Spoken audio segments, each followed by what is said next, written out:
I think there is a certain danger in luxury. We don't know how necessary a certain degree of privation is to motivation. The typical first generation immigrant story is someone arrives with nothing and is motivated fully to do whatever is necessary to make either themselves or their children a success. And that does seem to decline, that motivation does seem to decline somewhat over the following generations. So, for example, Asian immigrants, their children outperform American children in school by a substantial margin, but that disappears by about 3 generations.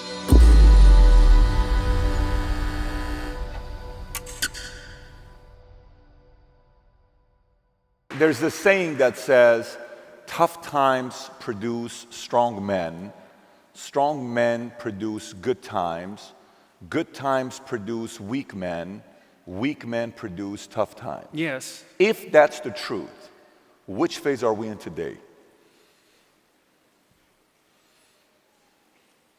Well, if you think about it historically, you have to say that we're in good times.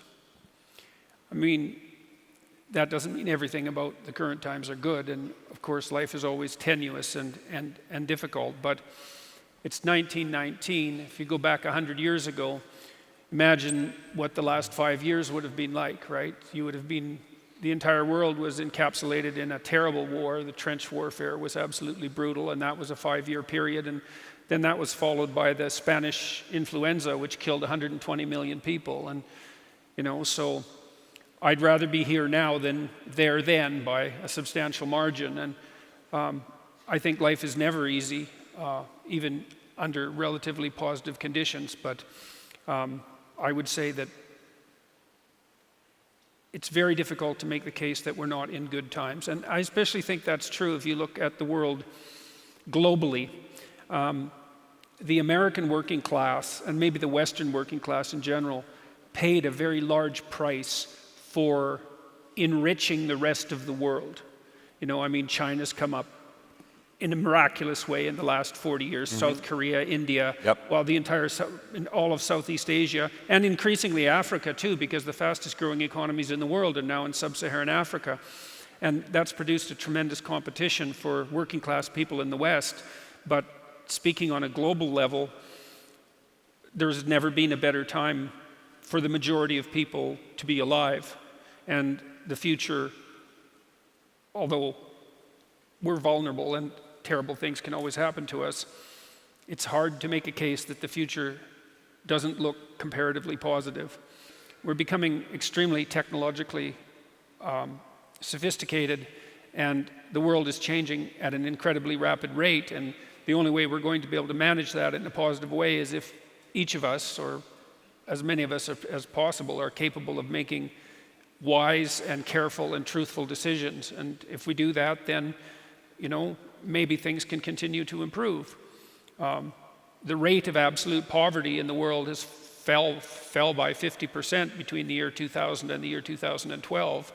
That's the fastest rate of economic improvement in the history of the world. And there's plenty of reason to be optimistic if you're inclined in that direction. I would say it's best to marry that with a healthy dose of attentive caution because, well, as I said, things can go badly wrong. But I can't think of a time in the past that I would trade for now, despite all the problems that are also part and parcel of being alive now. So do you think these good times will produce weak men, or you don't buy that? You think in any times we're going to have weak, strong people being produced? Well, I think there is a certain danger in luxury. We don't know how necessary a certain degree of privation is to motivation. The typical first generation immigrant story is someone arrives with nothing and is motivated fully to do whatever is necessary to make either themselves or their children a success. And that does seem to that motivation does seem to decline somewhat over the following generations. So, for example, Asian immigrants, their children outperform American children in school by a substantial margin, but that disappears by about 3 generations, that advantage. Wow, that disappears in 3 generations. Yeah. As the Asian immigrants become more Americanized, their proclivity to excel You academically. guys understand that concept? Powerful. So I come first generation, I'm more disciplined. My kid becomes less disciplined. My grandkids become less disciplined. And the one prior to that, past that also gets less disciplined. Yeah, well, like I said, I mean, and you probably face this to some degree because, you have a lot of resources at your command. It's very difficult to provide your children with optimal privation in order to make them stand on their own 2 feet, and you don't get people to stand up on their own 2 feet and to adopt responsibility if everything is given to them, and that's a real conundrum.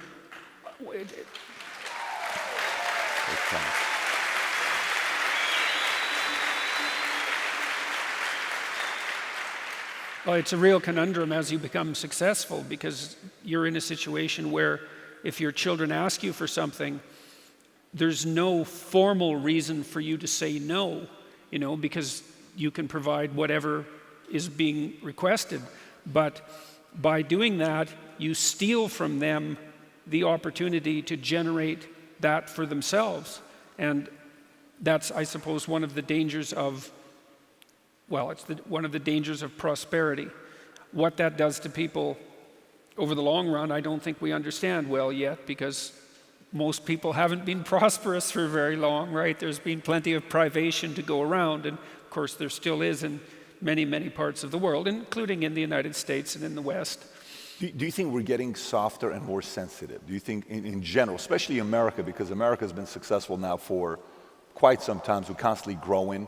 Do you think we are becoming softer and more sensitive? Well, I think there's a push in that direction. There certainly seems to be a technical push in that direction in the universities. Why? Well, it's complicated. Generally when I try to assess something like that, there's a rule if you're a social scientist, and the first rule is, in some sense, to look at context before you look at personality. And I think there's been a lot of really radical changes in our society in the last 50 years, and we don't understand their consequences. The most radical change is probably the birth control pill, because it's provided women with voluntary control over the reproductive function. And that's equivalent to a major biological mutation, right? Its consequence is virtually incomprehensible. I mean, partly one of the consequences is where reliable birth control is provided to women, first of all, they immediately become educated. Second, their economies tend to grow. And third, the birth rate falls below replacement.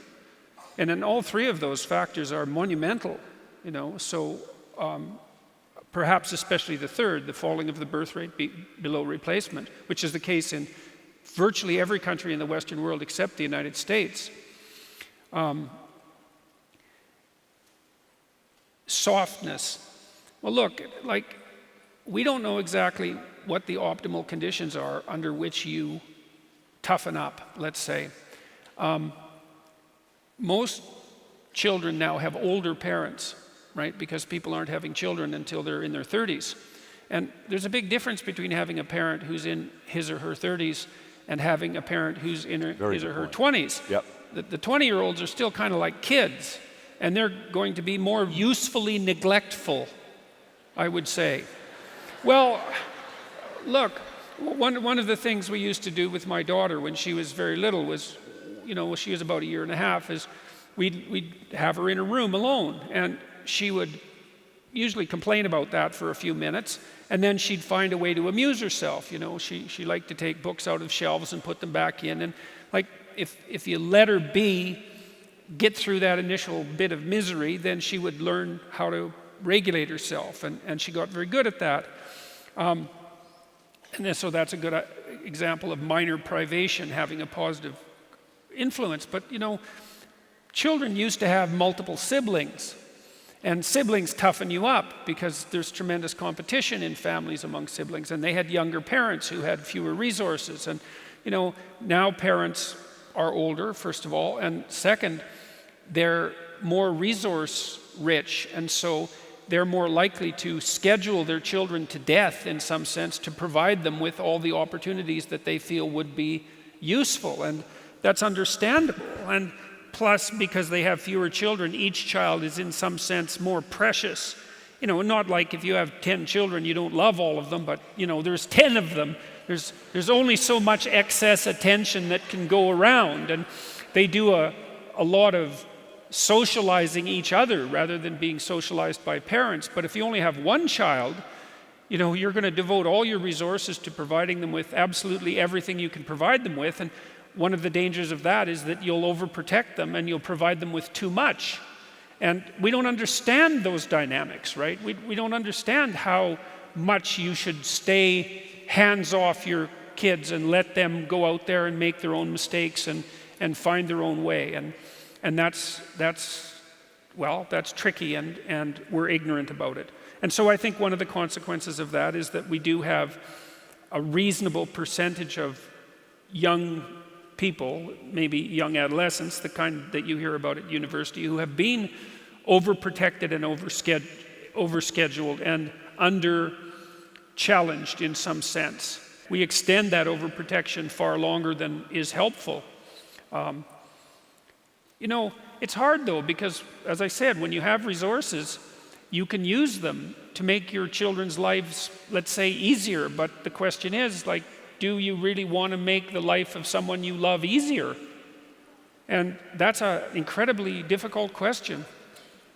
And it's tough because how do you, the whole thing is when your kids' friends go and say, hey, I heard your mommy and daddy are rich. Why isn't your mom buying you this car? Why isn't your dad buying you this car? But was your underlying message you encouraging us? Because there's a lot of Latinos in the room here. Were you trying to encourage us to go out there and have 10 babies? Is that what you're trying to say? You're talking, they will make 10 babies in a heartbeat if you say that. These are professionals that making babies here. Well, my wife and I had 2 kids, and we didn't start late compared to most of the people we knew. I think our first child was born when my wife was 29. We certainly felt that we would have had more children if we would have started earlier. There's no doubt that, and this is a very important thing to know, there's not that many things in your life that are of central importance. There's half a dozen, I would say. There's your friends, there's your family, your intimate partner. By family, I mean your siblings and your parents, but then there's your children, there's your career, there's your educational trajectory, there's how you take care of yourself and protect yourself from temptation and what sort of useful things you do in the time that you're not working. But, children are a third of life, something like that, maybe more. And so I would certainly recommend that you don't miss it. It's complicated because, of course, now in most situations, both parents have to work, but it's always been complicated to raise children. They're a long-term investment, but yeah, right. Which is hard. That's why it's hard to even pay childcare workers, right? Because the payoff for having a child doesn't occur until 2 decades later, or sometimes 4 decades later. But it's not something you want to miss, that's for sure. Because it's that's life, It's part of the human condition, and little children pay you back immensely if you have a good relationship with them, if you're on their side and encourage them, because they're an unconditional source of joy and love.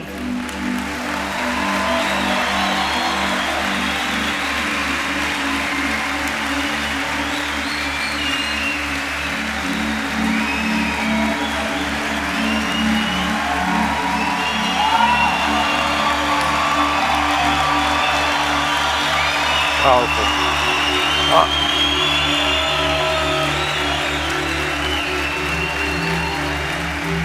know, the other thing I noticed that you should all know is that as you get older, your family, the family you've produced, becomes more and more important.